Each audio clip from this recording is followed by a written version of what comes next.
You want to find out why we demoed this 8-unit building into 3 units for larger profitability? I'm going to explain to you exactly what we were doing with the dynamics of what we were dealing with and why we took 8 units down to 3 units.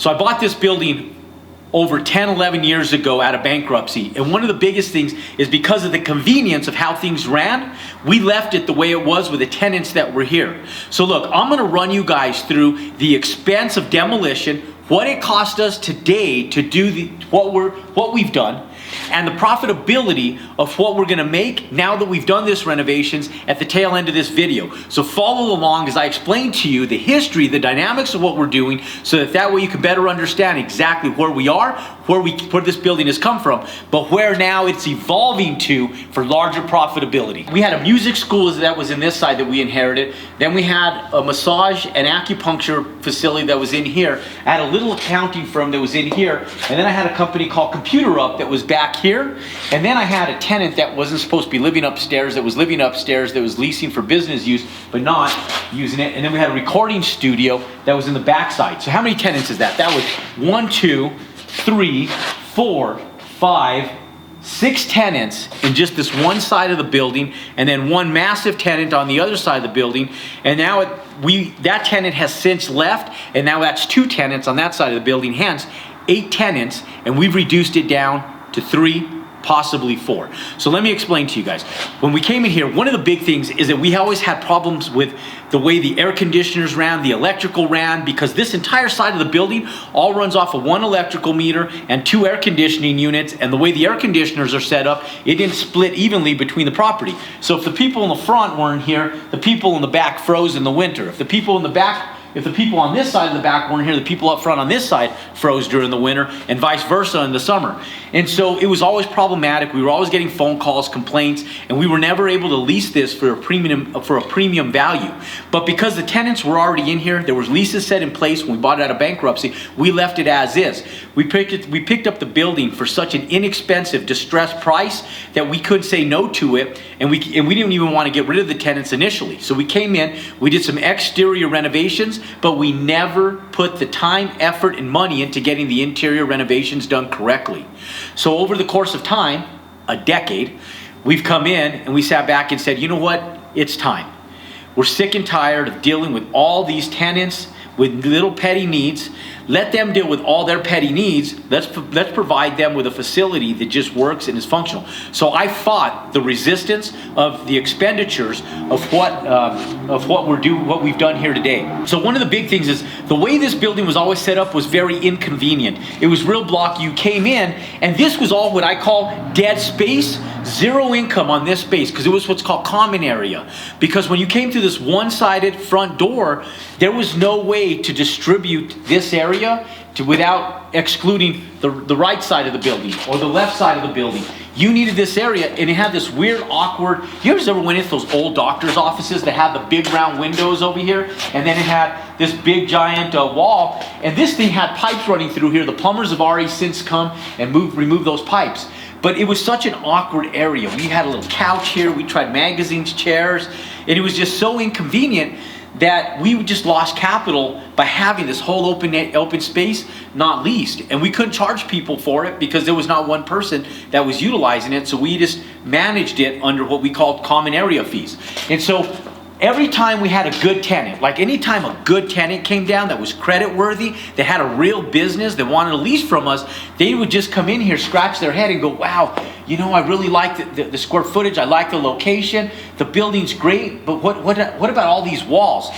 So there was a wall right here, there was a wall right here, this used to be a kitchen area right here, and when we first sold the building, there was stuff spoiled and full of fungus in the refrigerator because nobody would ever get their food out of here. So the tenants would call and complain that the refrigerator smelled. So guess who ended up having to come out here and clean out their lunches from 5 months ago?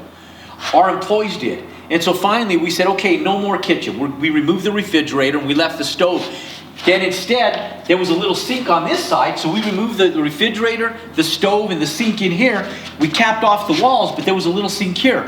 So the kitchen area that they were accustomed to migrated from here. There was a wall here, and then they utilized it here, and there were shelves up top. So the exact same thing that was happening here started happening in this one little condensed area, and it multiplied it times 10 because now it was smaller. So we came in and said, no more sinks, no more kitchens, no more nothing. We're going to tear these walls down. And we were surprised. When we tore this wall down, we found our ducting for the heating and cooling system. So we left this up. We'll do something nice here. We'll sheetrock this. And then where you guys see this mess up here now, we'll frame all this down. And then we'll put sheetrock all the way over. You won't even notice that any of this was demolished or demoed. In another week, we'll come in, we'll have all this stuff cleaned up. The electricians are supposed to be here today to get rid of all these electrical lines. We got rid of all the plumbing lines from the sinks. We got rid of all the electrical from the kitchen. We left our structural beams right here, which will have to stay. And we're going to come in. We have the flooring left over. So what we're going to do is we're going to take the flooring that's here right now all the way back up to here. And so we'll have this flooring, all nice wood floors. We'll put a piece of T-molding right here. And we'll just get all of this clean all the way out. And it'll just be one large piece of floor. Now, once the electricians are done, we'll have the framers come and we'll get rid of the last couple posts and beams that need to be removed to just make this wide open. So now we have leasing options. So the medical facilities that have come in here wanting to lease from us in the past but couldn't because of the usability, we can call them back. The cannabis leases that wanted to come in here and do cannabis leases, but were concerned about having multiple tenants in here because of security reasons, are no longer security reasons. They can come in here and lease from us. The barber shop that's on the other side, the COVID testing center that's on the other side of the barber shop, those guys can stay. That's an entirely different side of the building. We have firewalls that go up. It's entirely independent. But now we have over 4,000 square feet of leasable open space, but we did keep some office space. So for those of you guys who have followed our videos, and I've talked about doing office and warehouse together, where you do office warehouse, it's important because people still have to function and facilitate business out of an office to some degree and some magnitude. So what we did on the other side is we kept the office spaces and we kept units where they can run their business. But now if a church wants to come in here, they can have their clergy sit out here. They can build an altar and they can have all of this open area for the clergy to sit and to gather. And we don't have to worry about multiple tenants. We don't have to worry about splitting water bills. We don't have to worry about splitting electrical bills. We don't have to worry about splitting gas bills or heating and cooling. Now one single tenant can come in here and lease the whole thing. And here's what's really cool. We don't have to deal with multiple leases. And so when we come in here, typically, under typical circumstances, I usually tell people, have more units, because the more units you have, the more security you have. So if you have 5 tenants, and maybe 3 of them are doing spectacular, one's doing so-so, and 1 unit's vacant, you still have 4 tenants that are paying rent every single month. And so the reason that we decided to do this on this building was primarily because we already had multiple tenants on the other side of the property, so we could clean this side up, still keep our multiple tenant leases, but now that side is all metered separately, water's metered separately, electric's metered separately, heating and cooling is done correctly, and now this one side can all be one tenant, and it could be metered independently for that one tenant that's here, making our life easy and also giving them a great deal per square foot to be able to accommodate their business. So let's break down the numbers. Let's talk about what we did here, and let's talk about the numbers that we broke down. So we came in, we demoed, it took 3 days for demolition, okay? So we had 4 men in here, 3 days for demolition, about $1,000 a day for labor to be able to demo this. We had one $500 dumpster dropped outside to be able to haul all of this off in one dumpster and one trailer. Took everything that we demoed out of here, out of this pocket. So we have $3,000 in labor, $500 for dumpster, and let's call it $500 in contingency costs for nominal stuff like blades and equipment to be able to come here and do this demolition. So we have $4,000 in demolition costs. And here's what we did. We tore down 1, 2, 3, 4, 5 walls in here. And then we had a stage in here. We had a recording studio. So this 6th wall got torn out right here.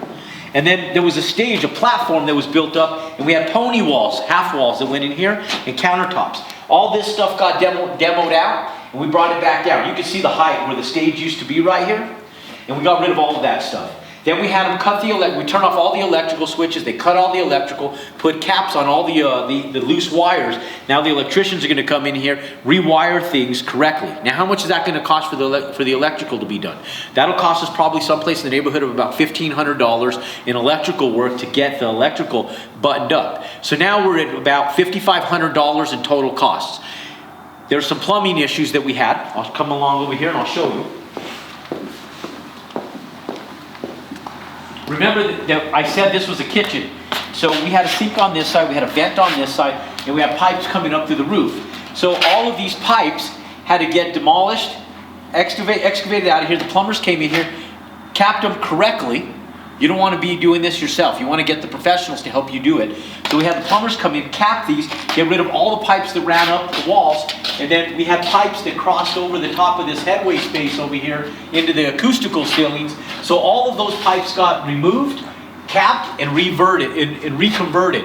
About $1,000 worth of electrical work that was done on this property here. So now we're sitting at about $6,500 between plumbing, electrical, and excavation.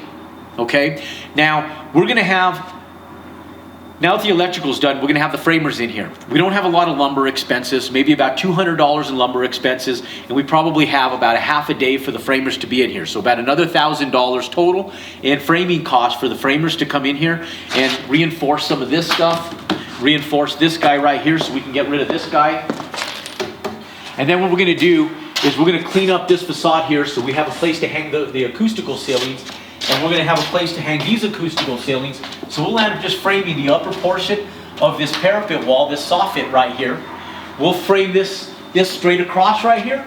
And then we'll fur this out and frame this straight across right here. And then we'll bring this down and we'll have this portion with all acoustical ceilings and fully finished off. So we have about $1,000 in framing costs. So let's see here. So we have a total so far of $455.65. $7,500 with a framer.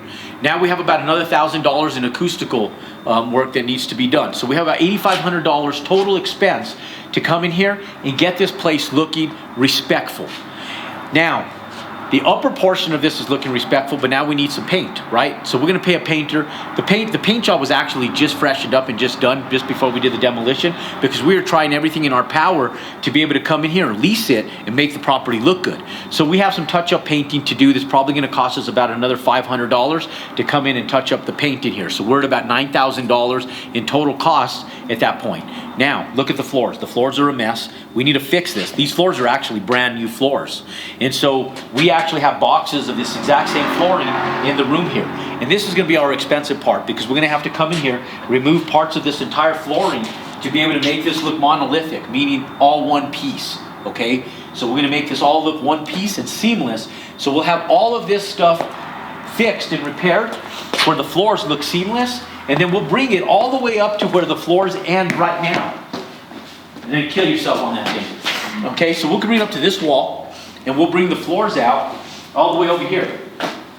Now, the floors will be able to be extended if people want to, but for leasing purposes, we're not going to put in 4,000 square feet worth of brand new flooring. We just want it when people come in, first sights of the building are super important. We just don't want it to look piecemeal. We want it to look monolithic. We want it to look like one unit, clean, and we want to be able to come in and just make it look like people can get started in their business in here. And then if they want to come in and do what's called tenant improvements, they can expand the flooring, or they can pick and choose and do what they want. They can demolish the flooring and go back out with it if they want to, but at least for leasing purposes, it's worth the money. The flooring alone will cost us about another $2,000 to repair the floors. So now we're at about $11,000 in total expense to get this place looking respectful. We're not done yet. Now, $11,000, we have a pile of baseboard and molding that's over here, okay? And so we had just gotten 1x6 knotty pine, inexpensive lumber, okay? And we stained it. We had to cover up all the old baseboard that was here. This stuff looks really respectful when it's up. So we sectioned this, we piled it all up, and we'll probably have to buy a little bit more, but we'll have the trim carpenters come back in here and then do the trim carpentry and do the baseboard all the way around the base so it looks like the entryway here. that comes in. And so all the knotty pine, it matches the floors. We got the same exact stain as the color of the floors so that all the baseboard matches. And it looks almost move-in ready.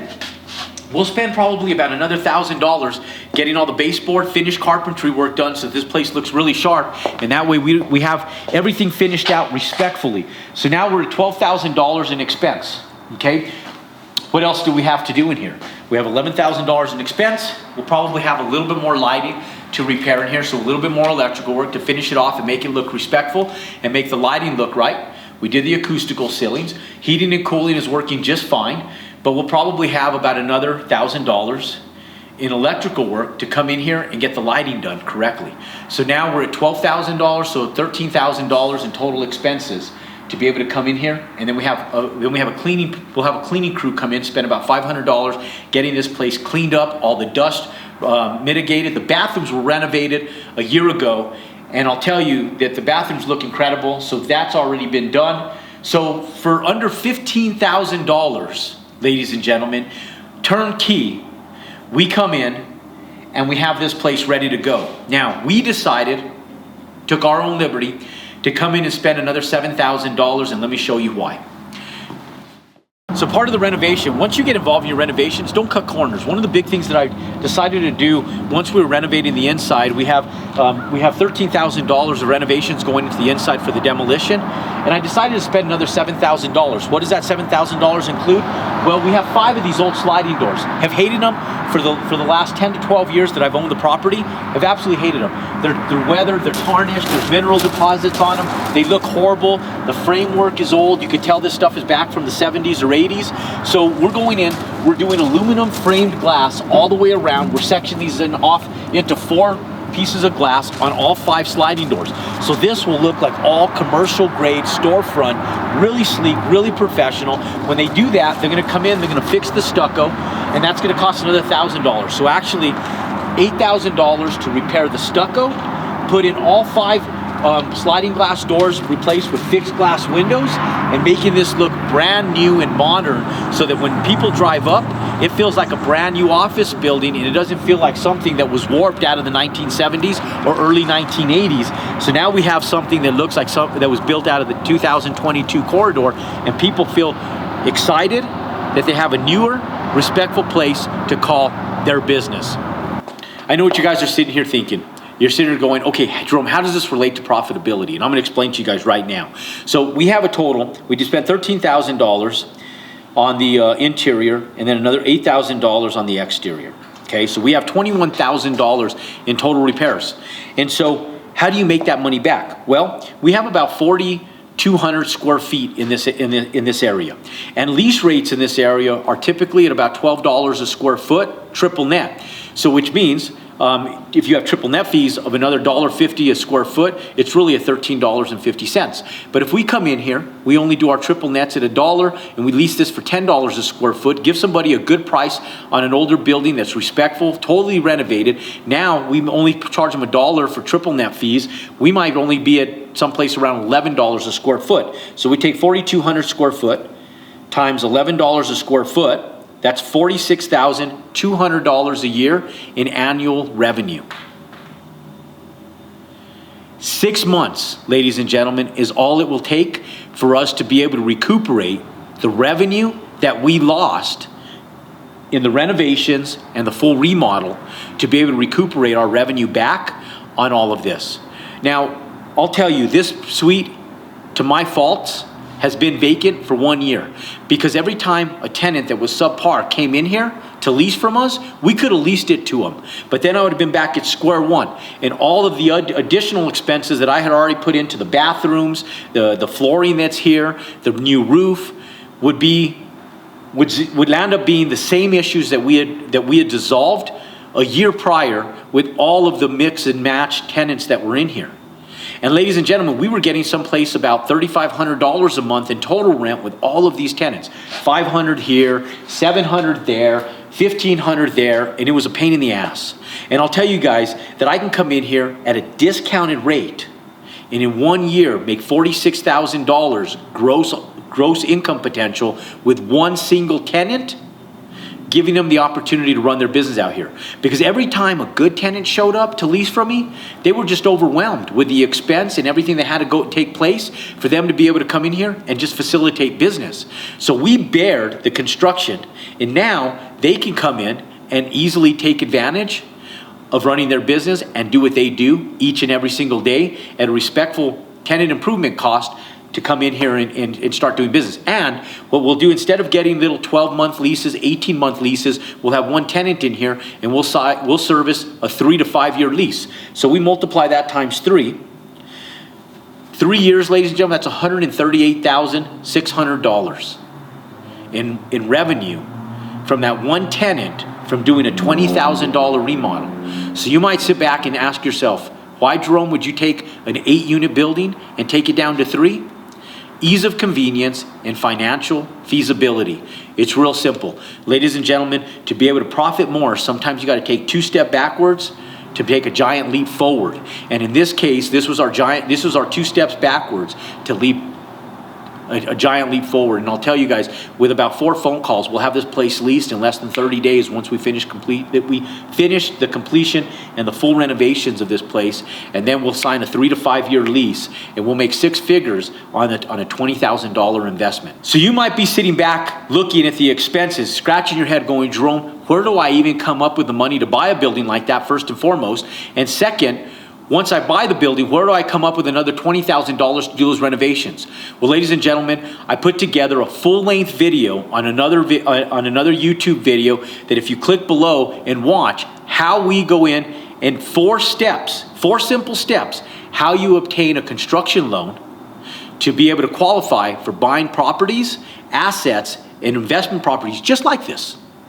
Click below, watch another full-length video on YouTube, and follow our series. Click and subscribe so that you're notified for more content every time we release it, just like this, so that you don't miss how you can go in and generate profits from real estate each and every time that you pick up an asset like this, whether it's multifamily or single family. Click below, join us on YouTube, and we'll look forward to seeing you next time.